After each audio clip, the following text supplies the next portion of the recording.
J'ai essayé encore de dormir. Pas moyen. Je craignais que la lumière et surtout le sifflement de ce bec de gaz ne gênât mon ami. J'ai entrouvert la porte et regardé dans sa chambre. Elle est vide. Non, je ne regrette pas d'être resté, au contraire. Il me semble même que monsieur le curé de Torcy m'approuverait. Si c'est une sottise, d'ailleurs, elle ne devrait plus compter. Mes sottises ne comptent plus, je suis hors de jeu.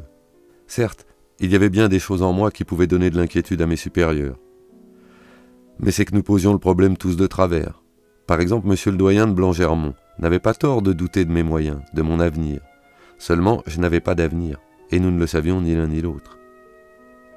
Je me dis aussi que la jeunesse est un don de Dieu, et comme tous les dons de Dieu, il est sans repentance.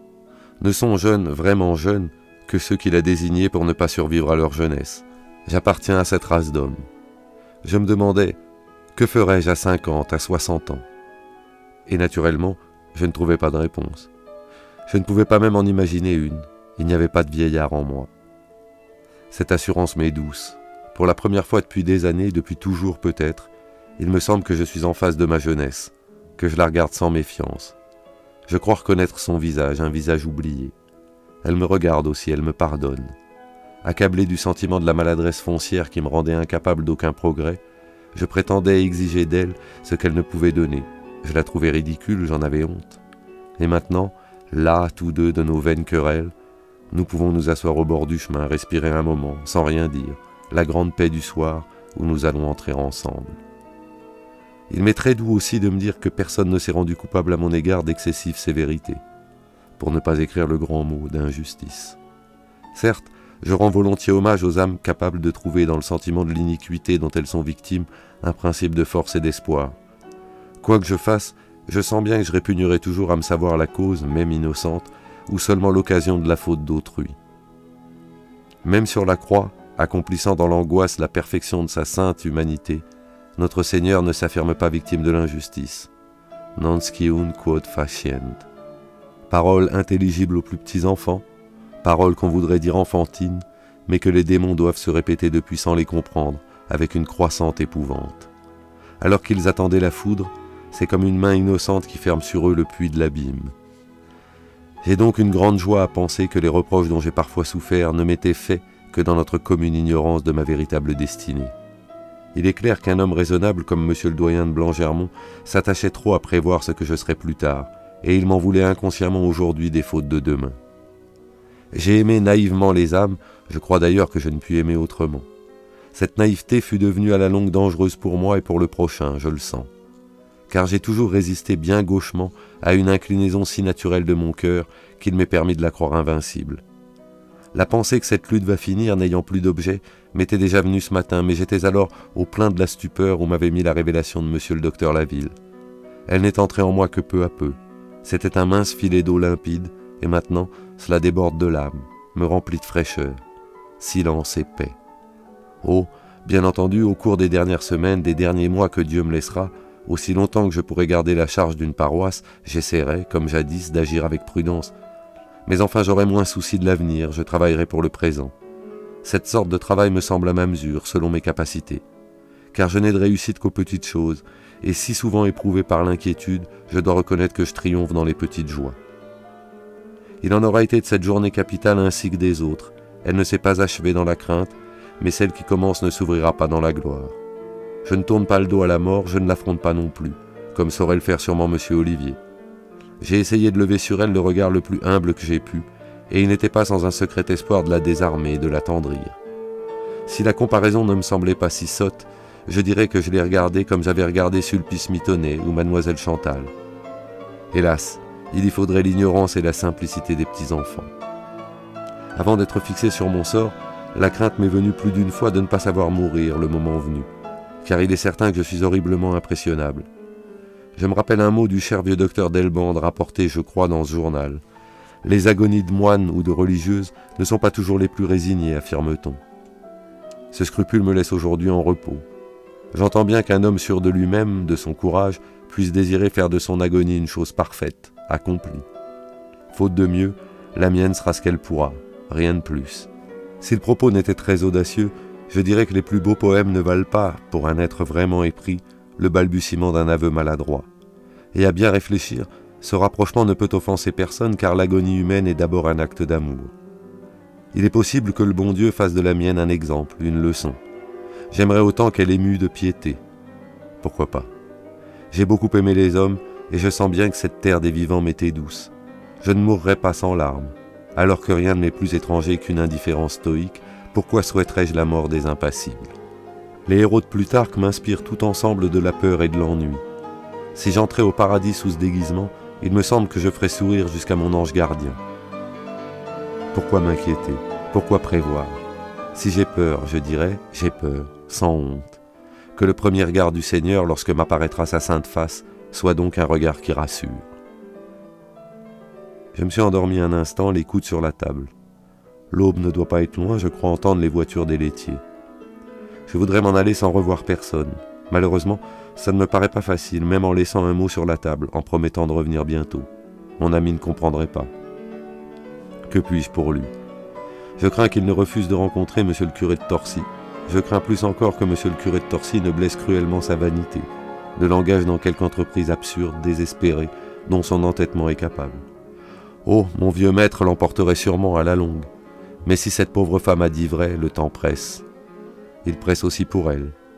Hier soir, j'évitais de lever les yeux. Je crois qu'elle aurait lu dans mon regard. Je n'étais pas assez sûr de moi. Non, je n'étais pas assez sûr. J'ai beau me dire qu'un autre eût provoqué la parole que je redoutais au lieu de l'attendre, cela ne me convainc pas encore. Partez, lui aurait-il dit, je suppose. Partez, laissez-le mourir, loin de vous, réconcilié. Elle serait partie. Mais elle serait partie sans comprendre, pour obéir une fois de plus à l'instinct de sa race, de sa douce race promise depuis les siècles des siècles au couteau des égorgeurs. Elle se serait perdue dans la foule des hommes, avec son humble malheur, sa révolte innocente qui ne trouve pour s'exprimer que le langage de l'acceptation. Je ne crois pas qu'elle soit capable de maudire, car l'ignorance incompréhensible, l'ignorance surnaturelle de son cœur est de celle que garde un ange. N'est-ce pas trop qu'elle n'apprenne de personne à lever ses yeux courageux vers le regard de toutes les résignations? Peut-être Dieu aurait-il accepté de moi le don sans prix d'une main qui ne sait pas ce qu'elle donne. Je n'ai pas osé. Monsieur le curé de Torcy fera ce qu'il voudra. J'ai dit mon chapelet, la fenêtre ouverte sur une cour qui ressemble à un puits noir. Mais il me semble qu'au-dessus de moi, l'angle de la muraille tourné vers l'est commence à blanchir. Je me suis roulé dans la couverture que j'ai même rabattue un peu sur ma tête. Je n'ai pas froid. Ma douleur habituelle ne m'éprouve plus, mais j'ai envie de vomir. Si je pouvais, je sortirais de cette maison. Cela me plairait de refaire à travers les rues vides le chemin parcouru ce matin. Ma visite au docteur Laville, les heures passées dans l'estaminet de madame Duplouy, ne me laissent à présent qu'un souvenir trouble. Et dès que j'essaie de fixer mon esprit, d'en évoquer les détails précis, j'éprouve une lassitude extraordinaire, insurmontable. Ce qui a souffert en moi, alors n'est plus, ne peut plus être. Une part de mon âme reste insensible, le restera jusqu'à la fin. Certes, je regrette ma faiblesse devant le docteur Laville. Je devrais avoir honte de ne sentir pourtant aucun remords, car enfin quelle idée ai-je pu donner d'un prêtre à cet homme si résolu, si ferme? N'importe, c'est fini. L'espèce de méfiance que j'avais de moi, de ma personne, vient de se dissiper, je crois, pour toujours. Cette lutte a pris fin, je ne la comprends plus. Je suis réconcilié avec moi-même, avec cette pauvre dépouille. Il est plus facile que l'on croit de se haïr. La grâce est de s'oublier. Mais si tout orgueil était mort en nous, la grâce des grâces serait de s'aimer humblement soi-même, comme n'importe lequel des membres souffrants de Jésus-Christ.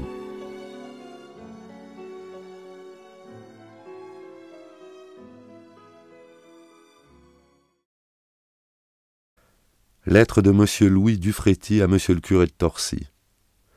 Fourniture pour droguerie et tout produit similaire, importation, exportation, Louis Dufréty, représentant. Lille, février 1900. Monsieur le curé, je vous adresse sans retard les renseignements que vous avez bien voulu solliciter. Je les compléterai ultérieurement par un récit auquel mon état de santé ne m'a pas permis de mettre la dernière main et que je destine au cahier de la jeunesse lilloise, revue très modeste où j'écris à mes moments perdus. Je me permettrai de vous assurer le service du numéro dès sa parution en librairie. La visite de mon ami m'avait fait un sensible plaisir. Notre affection, née aux plus belles années de notre jeunesse, était de celles qui n'ont rien à craindre des injures du temps. Je crois d'ailleurs que sa première intention n'était pas de prolonger sa visite au-delà du délai nécessaire à une bonne et fraternelle causerie. Vers 19 heures environ, il s'est senti légèrement indisposé.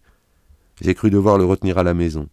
Mon intérieur, quoique fort simple, paraissait lui plaire beaucoup, et il n'a fait aucune difficulté pour accepter d'y passer la nuit. J'ajoute que j'avais moi-même par délicatesse demandé l'hospitalité d'un ami dont l'appartement se trouve fort peu éloigné du mien. Vers 4 heures, ne pouvant dormir, je suis allé discrètement jusqu'à sa chambre, et j'ai trouvé mon malheureux camarade étendu à terre, sans connaissance. Nous l'avons transporté sur son lit.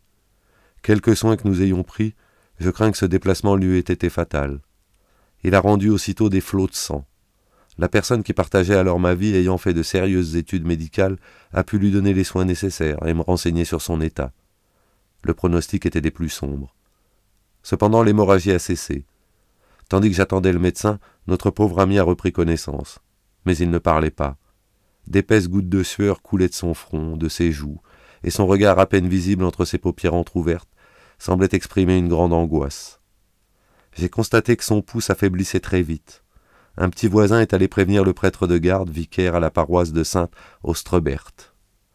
L'agonisant m'a fait comprendre par signe qu'il désirait son chapelet, que j'ai pris dans la poche de sa culotte, et qu'il a tenu dès lors serré sur sa poitrine.